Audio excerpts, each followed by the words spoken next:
My s Ráskom šľapeme na machy a ideme nájsť jednu túňu. Týchčím ako lokomotíva, ale bežal som hore kopcom a dneska vyšlo fajnové počasie.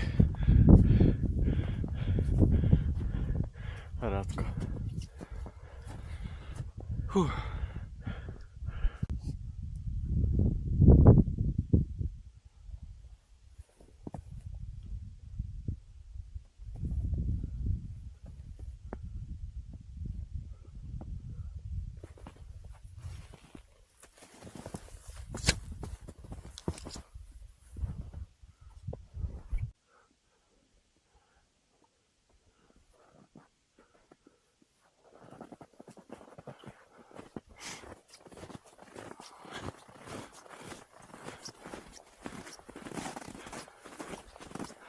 Tu je to trošku vysekané, ale sú pekné výhľady. A čo chvíľa budeme na útúni pod kopcom.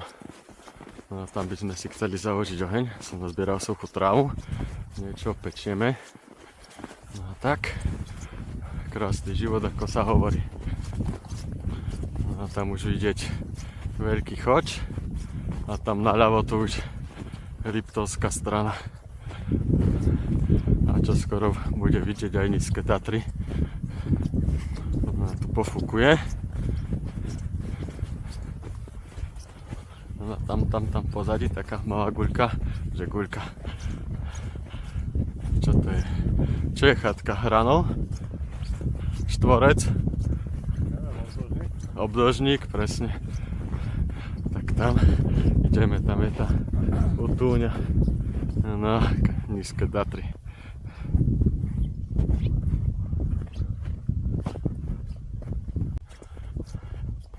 No my už s Rádkom prichádzame k útulni, tak uvidíme, aké to tam bude. No, z tejto ako keby Liptovskej strany idú mraky. Na vrave svieti slniečko. Rádko kráča.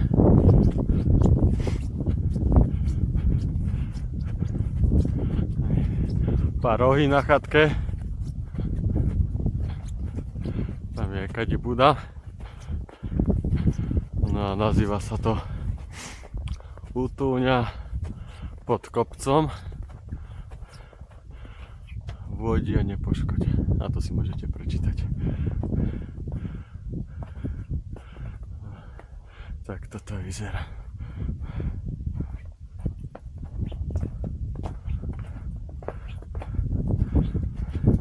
A budem to takto z druhej strany, tak by to niekoho zaujalo, že by tu chcel ísť prespať, je to aj stôl, čo je fajn. No a tu je cedulka, že 600 metrov ťaľ to je voda. Dvere. No vnútri to vyzerá takto. Tu sú dva matrace, na spanie nejaké sviečky, hasák. No, nejaké jedlo, horčice a takéto veci. No a ešte sa dá ísť hore schodami. Na žiarčovku nemám.